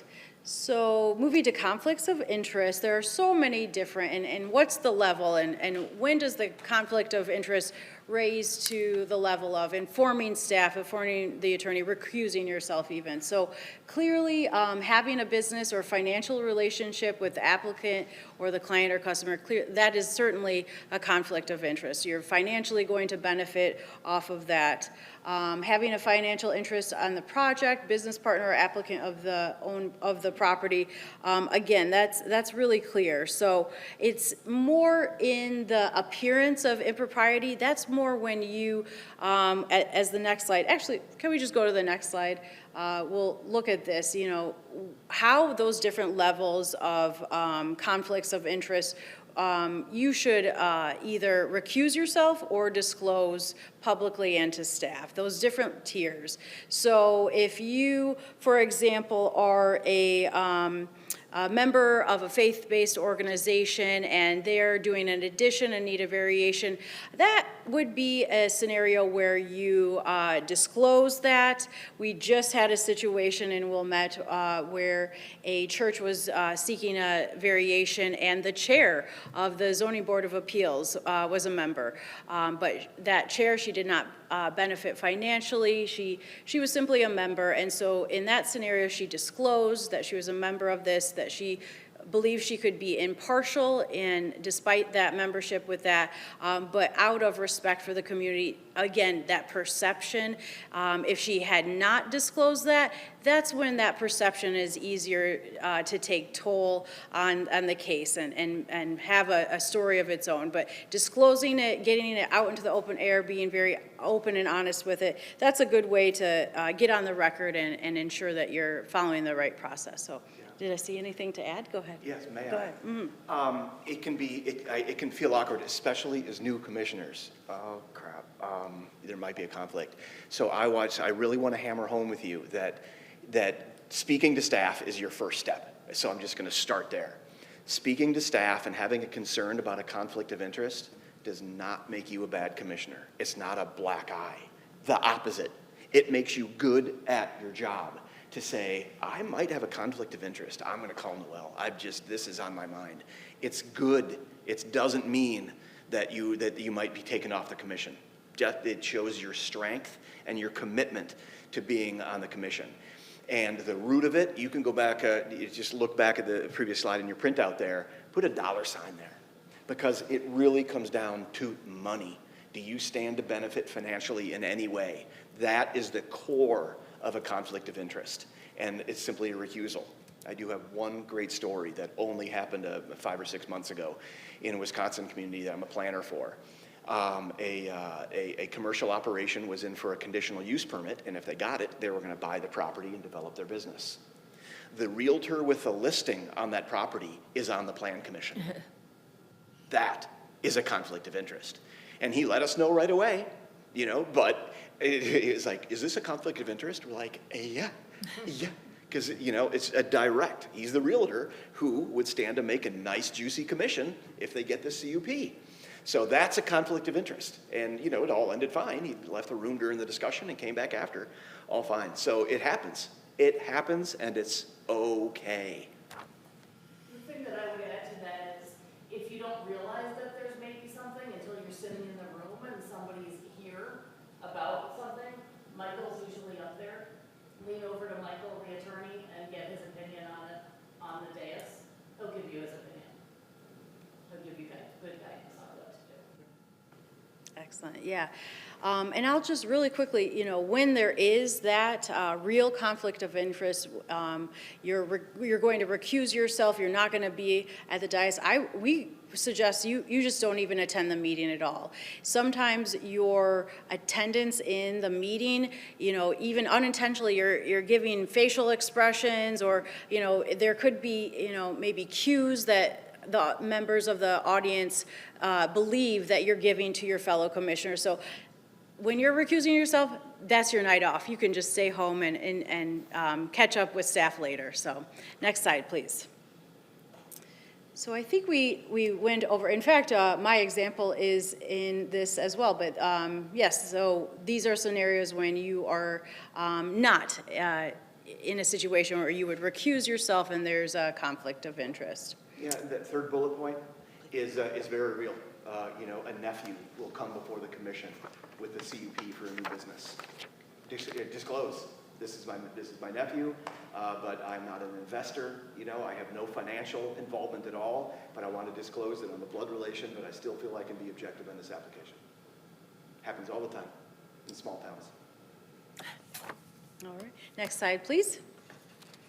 All right, Open Meetings Act. Of course, you've all completed your Open Meetings Act training. I see this as so core to our government system and ensuring that meetings and decisions are being made publicly in front of residents and in front of the community. So really key. I think it's also a way to continue, you know, that second bullet point there, understand decision-making process. It's a way to continue building the trust of the community in their local government and providing that education of I'm sure you all understand how much you've learned by being on this commission. Imagine a member of the public who's never heard zoning before. So it is really a great opportunity to continue that public education and building that transparency and trust in the government, understanding the decision-making process and providing a full explanation on that process. Next slide, please. A little bit more, this is a great icon. Have the meeting at the meeting. Again, we've talked a little bit about this, but you know, a quick story about a scenario that I had recently, you know, about Open Meetings Act. We're developing a housing plan with the Housing Commission in Wilmette.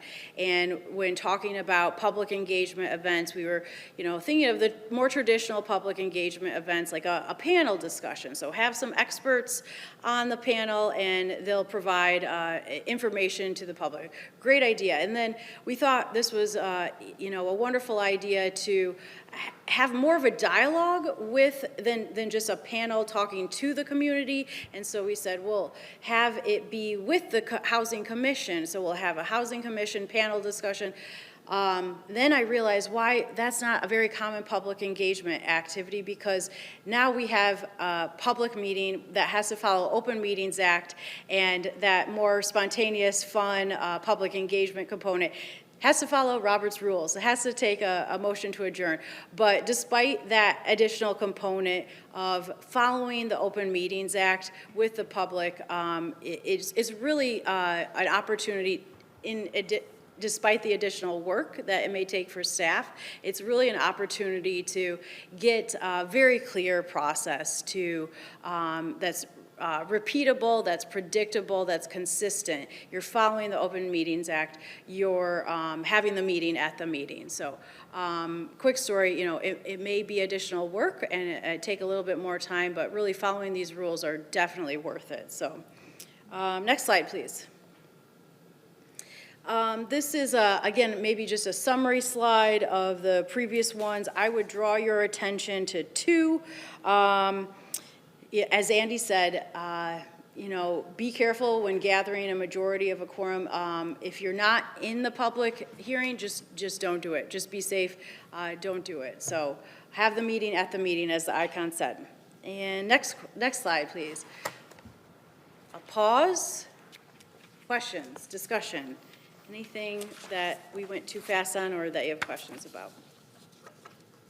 Hearing none, I'll continue right along, and do you want to, yeah? No, go ahead. Okay, Go ahead. all right, so the next portion, we'll keep it moving here. Next slide, please. Tools of the trade, next portion, so Andy and I will take off. I'm going to start off talking about tools of the trade, telling you all of the exciting tools in your toolbox to support you. Next slide, please. So good news, one of the tools in your toolbox is policy planning, and a lot of the policies that have been developed with the community, they're available for you to reference. They're going to help you decide what the context is, what the policy decision, what the community has already said about a particular project. So they're a great reference for you when you're making your decision. So downtown plan, comprehensive plan, all examples of policy planning that you can use in your decision making at your meetings. Next slide, please. The comprehensive plan is one of those that we just talked about, the planning policy. It's both something that is developed with the community to express the community's vision and desire and goals, but it's also a legal document, and it's something that can be a tool for you, but also, you know, have a lot of power and authority given by the state to utilize. So next slide. All right, and just this slide is focusing on the variety, and I've seen such variety and widely different comprehensive plans, which is kind of cool that the state gives us that power and authority, but doesn't restrict so much that you can't have a little fun, a little creativity, a little, you know, special uniqueness within your comprehensive plan. So that is a list. I won't go through them of typical topics in your comprehensive plan, but I've seen a lot of different things, really creative stuff. So next slide, please. So taking a little pause here, did you know that something that I'm sure you have heard, the Daniel Burnham's idea of City Beautiful, one example of some of the policies that we're talking here, a very early one, very popular one. So kind of cool to make that connection with the work that you're doing in this very strong historical context right in our own region. Next slide. A little bit more about Daniel Burnham and the vision and the inspiration. I'll just take an opportunity here to say I'm so thankful to be in Chicago. As Andy said previously, the national headquarters is in Chicago. To have that proximity is a great opportunity. There are so many resources that we'll close this with that are right in our own backyard in the region that we can take advantage of because of our proximity to this historical planning work and lots of other resources. So, but I'll keep it moving for now. So next slide, please. All right, public participation in planning, very, very key. We've talked a lot about it in the meetings and encouraging and educating the public that's in the meeting, but it's also important when you're developing these policy decisions and these tools. When you're developing a long-range plan, comprehensive plan, downtown plan, it's really key. I promise it's worth the effort, and you're going to get a better end result if you take the time to engage authentically with your neighbors and with your community members. I have a phrase that I really like it, go slow to go fast, meaning it's going to take more time to really bring in the community. You're going to go slower, but it's going to allow you to overall move faster because it's going to be an authentic to your community project in the end instead of stalling you at the end when you're looking at the product that didn't have the community engagement, and then you have to start again, or you have to add more. So start off slowly and intentionally involve the community, and that's going to really help you keep things moving quickly throughout the duration of the planning project. Next slide, please. Working with the public. More in relation to what we've talked a lot about here, both in planning development projects and in the meeting.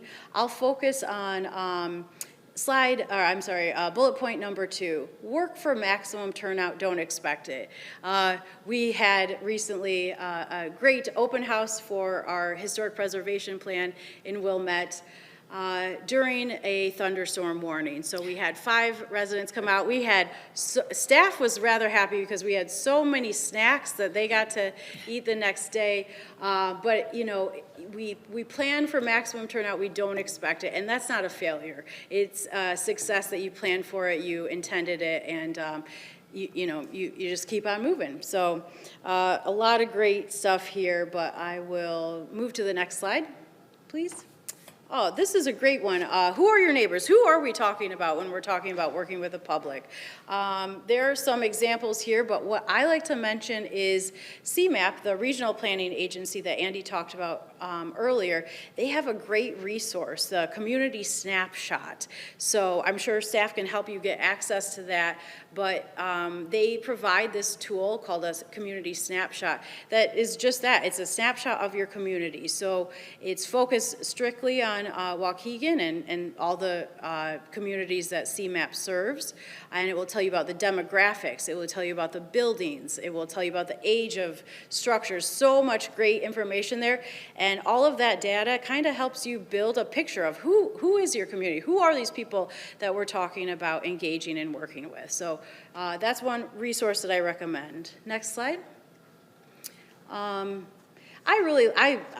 love Jane Addams. I really like this slide, and this is just speaking to the variety of folks that what we often call allied professions. So we often worked with sociologists, architects, engineers, so many different professions that planning has the opportunity to work with. And these are 2 tremendous examples that really were certainly allied profession and did great work for their field as well as the planning field. And I'll have to do a plug for the Hull House Museum in Chicago, where Jane Addams' work is continuously displayed.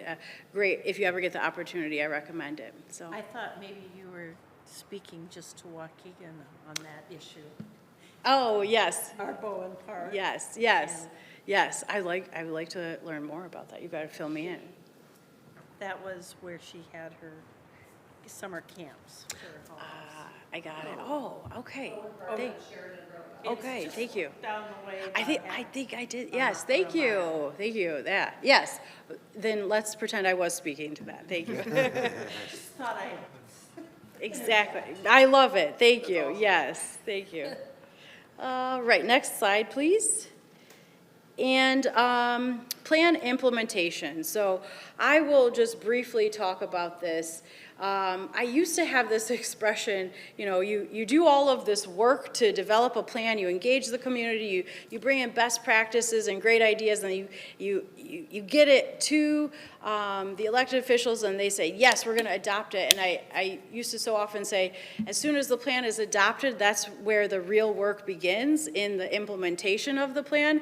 I don't say that anymore because it's very depressing, because you put in so much work, it's really daunting, but I still find it to be true. And so what I've tried to focus on is when you complete a planning process and you have a long-range plan, don't forget to celebrate. Celebrate and take a breath and remind the community of how thankful you are that they were involved in this project. Celebrate and then get back to work implementing it. I won't go through that, but those are all different examples of how you can implement the plan once it is completed. Next slide, please. This is a transition slide, so I can pause and see if I skipped over anything and transition to Andy. If there aren't any other questions, yeah. Noel, could we, I don't know how many pages the CMAP community snapshot is? I already made a note to send it to all of you. Thank Oh, you. good. Thank you. I gotcha. Thank you. Should have done it before today, so thank you for the reminder. Yeah, There's a new one that was just sent to us. I haven't seen a new one, so thank you. All right, we are on the home stretch, team. We absolutely are. Next slide, please. So I'm going to touch on a few more tools of the trade, tools in your toolbox that you'll be utilizing as commissioners.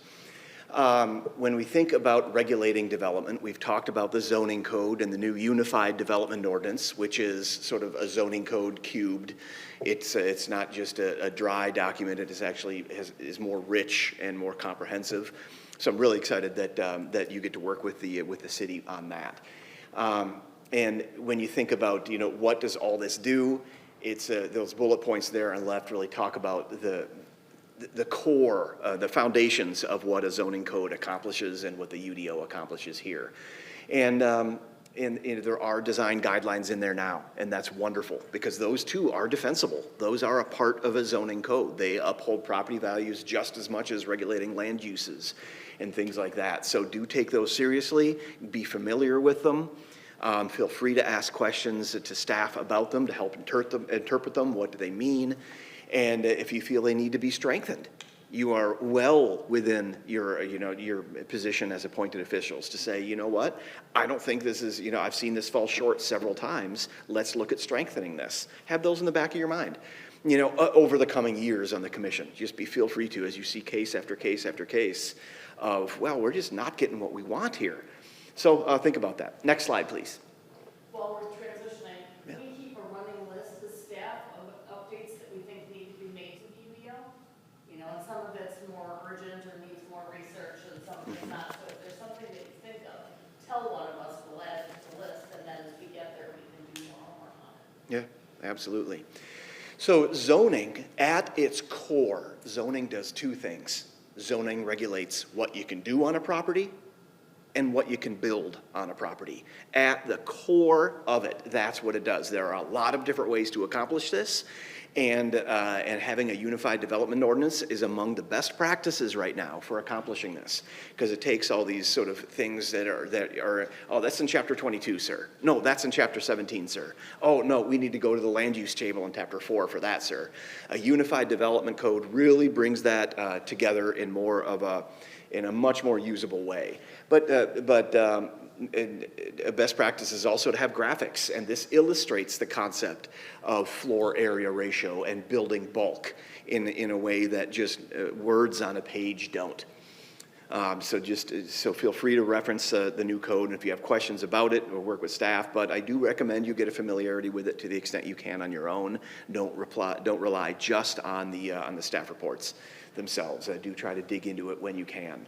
The importance of having a code out there that reflects the character of the community is look at that, it creates predictability. That first bullet point is so important. It creates transparency and predictability. Not only for developers coming in, okay, what can I do here? If it's well laid out in the code, okay, here, I can come in with an application like this and it's going to be well received. Knowing that makes a huge difference. But it also allows residents, to the extent they're familiar with zoning, most of them just assume because everything goes fine, but it allows them to know, hey, what can happen around me? It's reasonable expectations that about what's going to go on. Personal generators, emergency generators, those came on the scene about a decade ago. Everybody had them before that, but cheaper ones, the consumer level ones, Generac. And a lot of communities were like, oh my God, we're just getting nothing but complaints and complaints because they loud. And so it's like, how do you address that? So, and then think cannabis. Like, oh my gosh, now we have to come up with regulations for that. And it's creating predictability and shared expectations within the community for how these things are approached in Waukegan. Next slide, please. How familiar are you with, show me about how high you raise your hand with what zoning districts are and what they do. Love it, love it. Okay, zoning districts, again, think about what zoning does, what you can do and what you can build. Those are very different by different locations throughout Waukegan. And so with that in mind, a zoning district establishes those zoning regulations for a certain area. District, they're district-wide, not property by property. A zoning district, what you can do and what you can build within a large area. And think of the word intensity. Intensity, land use intensity. If you're in downtown Waukegan, it's intense. It's intense. If you're in an industrial area, it's intense in its own way. Backup beepers, semi-rigs coming in and operating often 24/7. Light manufacturing, it's cargo coming in, cargo going out, warehousing. That's intense. And in other commercial districts, think Gurnee and the malls there. Yeah, that's its own kind of intensity. And so what this does, this is a helpful graphic in illustrating the intensity of zoning districts. And because zoning districts control that, they regulate that. Single-family neighborhoods are not meant to be intense. So the zoning regulations impart that. So this is a downtown. And right in the B5, the red, that is the intense. The top of the pyramid is this intense commercial activity, intense. And that's what you expect. That's where traffic is, that's where businesses operate, restaurants, and nighttime activity. Hopefully activity going till midnight. And then as you get away from downtown into those other zoning districts, they're still commercial, but that'll be your dance studio. That'll be maybe a car repair place and things that you don't expect to be open on the weekends. That's okay. But you still want those businesses. They're great employment drivers. That's a little lower on the intensity pyramid. And then you get a wider out from that. You get multifamily housing and mixed-use buildings that have service commercial at Jimmy John's, TCBY, are those still around anymore? And multifamily buildings that are high, multifamily buildings that are 5 or 6 stories high. Those are around the downtown. That's where you want them. But residential use is less intense than commercial use. And then outside of that, you get single-family housing, the lowest side of the end of the intensity pyramid. So zoning helps control land use intensity. So get to know Waukegan's zoning map. See where these pockets of intensities are. You'll see they are along corridors. Think highway corridors. The intensity along the corridors is very high, but then as you get out, it lessens, and then probably single-family neighborhoods around there. So this is a district, a commercial district, a downtown. Waukegan has a downtown, but also the highway corridors that you'll see commercial intensity along. The list on the left are just typical types of zoning districts, but there will be variations among each one often. Because manufacturing, yes, but an Amazon warehouse doesn't manufacture, but it's still warehousing, so you'll have different types of manufacturing, things like that.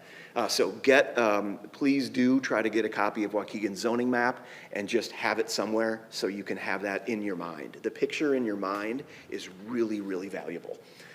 And then when you start seeing zoning districts on the staff reports, you can be like, oh, yeah, okay, got it. And again, for the newer guys, the new commissioners, it'll start to make sense. It'll start clicking, you'll start seeing trends, and you will build your vocabulary of zoning within Waukegan, and which will just only make you better at your job. Next slide, please. Just come back to this one. I know we really want to keep moving here, but 1916, the first zoning code. So, it's 100 and change years old, 110 years old, and still has and zoning reform is a big discussion in planning circles now.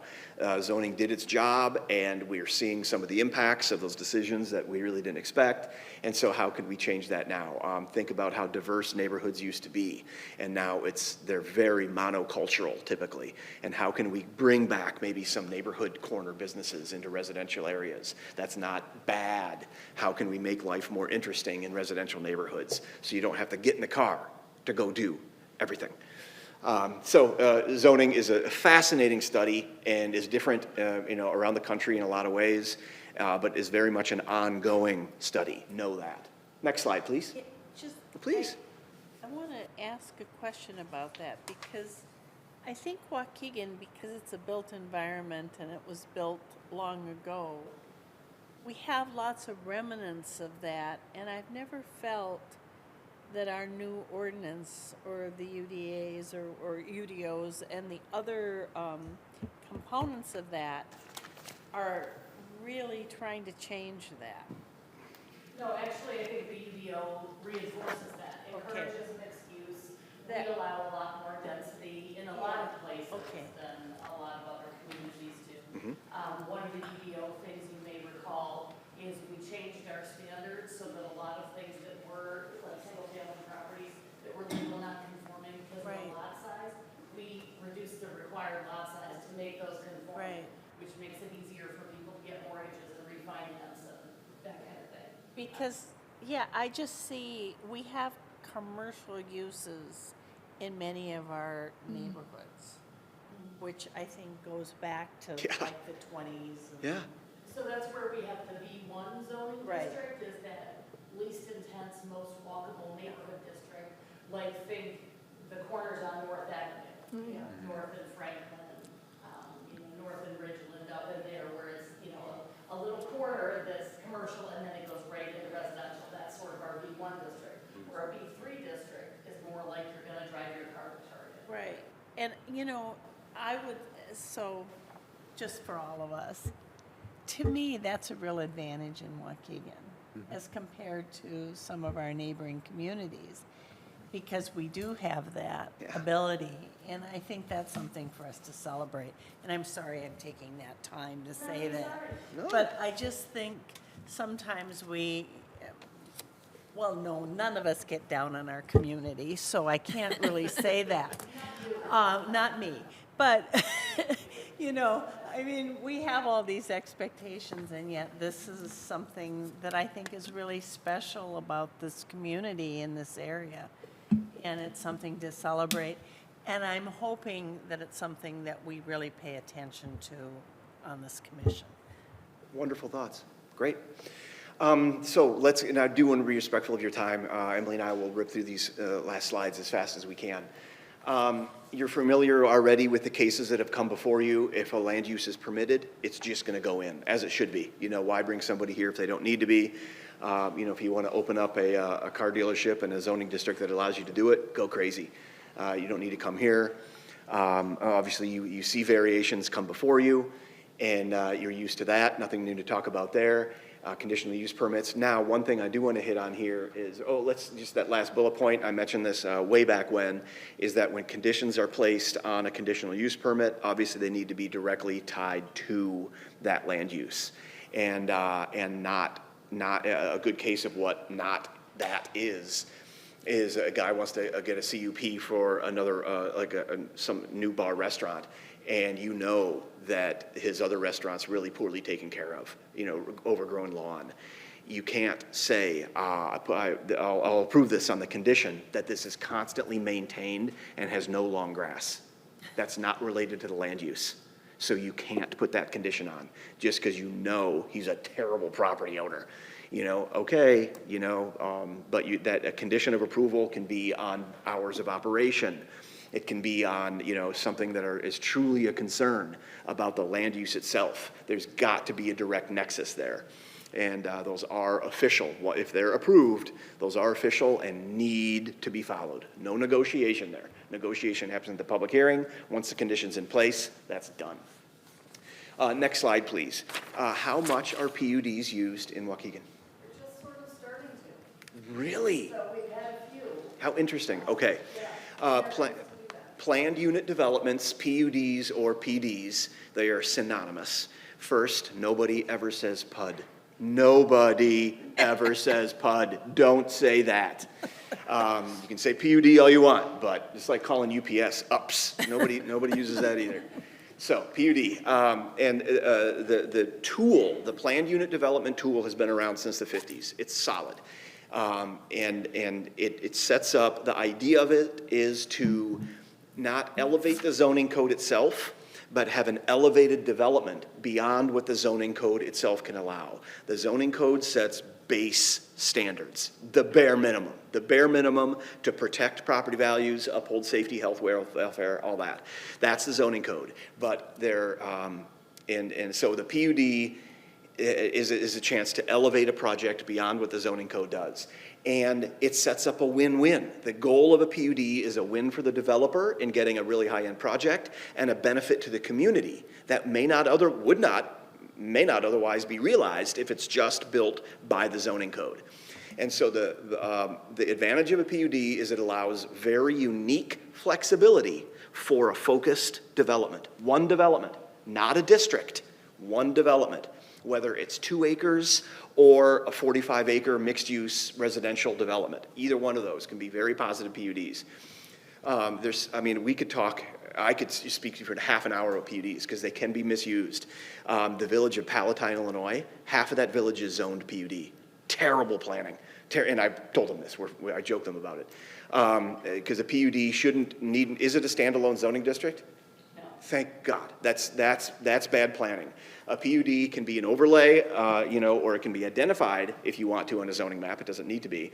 So PUD is not a standalone zoning district. It is a development agreement between the municipality and the developer. And so they provide immense flexibility because you can request modifications, not variations. Variations have their own standards. They're different. You can request modifications to the zoning code as part of a PUD for one more, call it one more building, one more story of building height. That gives the developer another 45 units. That changes their pro forma a ton. And then on the property, because we give them 12 more feet of building height, they're going to have this much more to invest in the property and put in a trail connection and put in a rain garden of native plantings that's going to be there forever, and with community advantage and interpretive signs and all this. And I'm just spitballing on benefits to the community, but there are a lot of things, and codes often will say, here's what the benefits are you can choose from, or if it's a policy statement if it's not in the code. So PUDs are not something to be afraid of when they're used correctly. And they shouldn't be, they are not a standalone zoning district, but they can accomplish a lot. Deeply creative development in a way that the base zoning code isn't meant to do. Some communities feel that if you need to do a PUD, your zoning code isn't strong enough. There's an argument for that, I get that, but given the complexity and the diversity I've seen in development contexts, this has been a really, really valuable tool in my career. So next slide, please.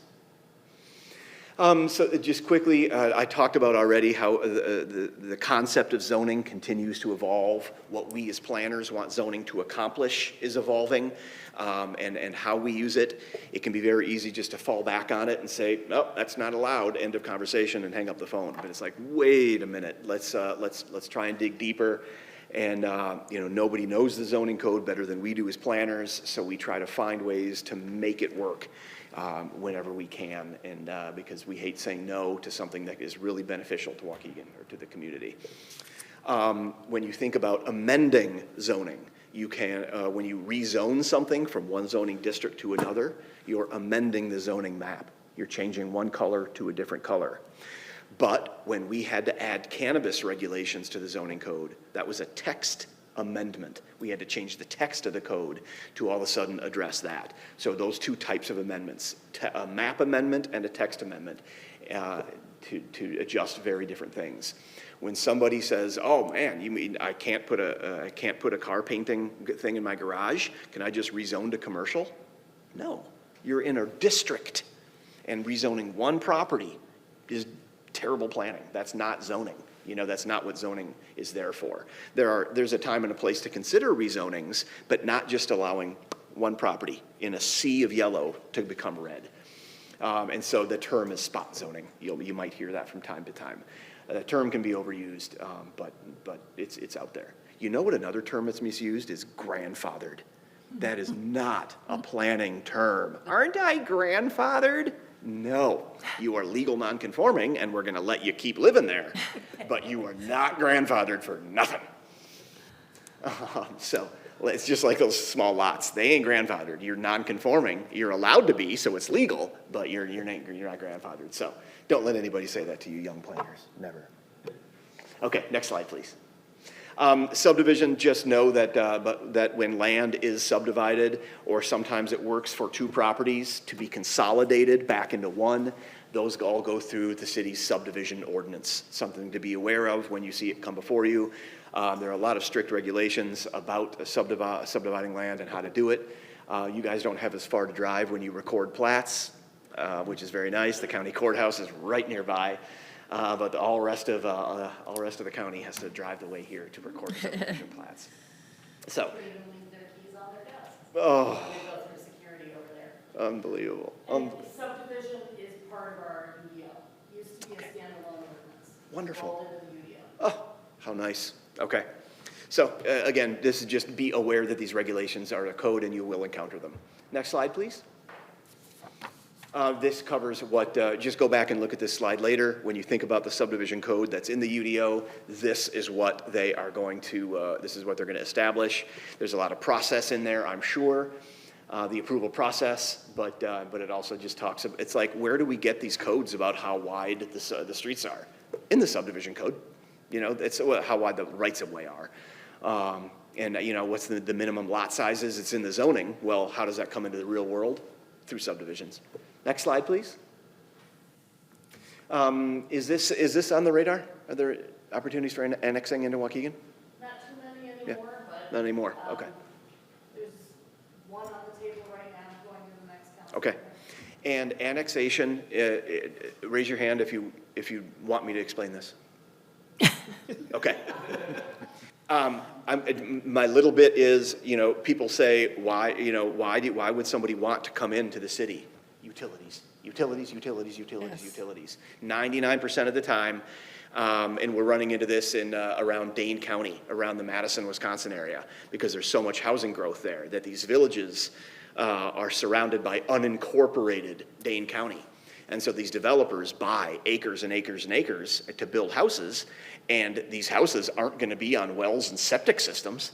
Hell no, they're going to hook up to municipal services. And you can only do that if you're actually a part of the village of Greenfield. You know, if you're only, the village of Greenfield isn't going to run their lines out to you just because they're nice. You're going to be in the village. So they annex into the village of Greenfield for access to municipal services. That's what happens most of the time. Amazingly, another example of the community of Palatine, they're right in the smack dab middle. There are unannexed properties because they're on their own systems already. That's how they were developed in the 40s or 50s, and the houses are still fine. They're like, oh, no, we have no need to annex into Palatine. So there's a hole right in the middle of the village of about a dozen properties. And they're like, no, we're good. We're good. But do they get police and fire? You bet they do. So, little stories there. Nothing else we need to touch on there. Next slide, please. Let me see. So number 2 there, just circle that zoning regulations are real and are going to be a big part of your day-to-day. Familiarize yourself with the city's comprehensive plan. It's not going to cross your radar all the time, and staff will reference it in the staff reports. And I just really want you to know what the heck they're talking about when you read about the comprehensive plan in the staff reports. So please do try to familiarize yourselves with that document to the extent you can. Next slide, please. Next slide, please. Okay, our closing slides here that we can burn through pretty quickly are about resources, because we want you to be gooder at your jobs and just appreciate what the field of planning is. You all are citizen planners. That's what you do as a service on the commission. You are citizen planners. And that requires an ongoing commitment to just get smarter and be better at your jobs. Because truly, like with so many things, the more you know, the better it gets. And so the more you can familiarize yourself, not only with Waukegan's body of regulations, but the field of planning is helpful. So next slide, please. So how can you learn more? The APA and Noel will pass along a lot of information that the chapter has. There are learning opportunities.